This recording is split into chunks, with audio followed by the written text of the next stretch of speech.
मृत्युंजय राउत मु जड़े सामाजिक कर्मी।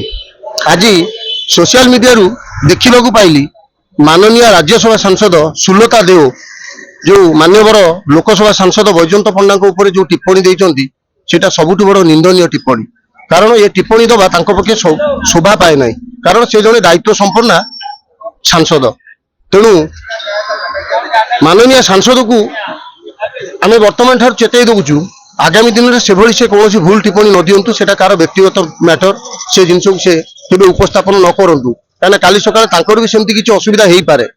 तेणु विजु जनता दल क्षमतार जीवापर एत हतोत्साहित हो जाए से कौन टिप्पणी दूसरी से निजे जापर ना। तेणु आम साधारण लोक साधारण कर्मी साधारण जनता निकट में गोटे आवेदन करूँ आगामी दिन में एभली टिप्पणी न दे से विरत रुहतु। से आउ गोटे टिप्पणी देले जे वी के पांडियान को से स्वागत कर, कारण से मैंने सब बेले परर गोलामगिरी करने को पसंद करती।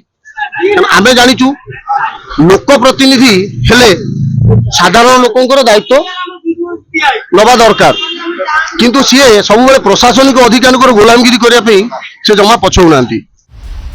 दिनलिपि लाइव को एबे ही लाइक शेयर सब्सक्राइब करंतु।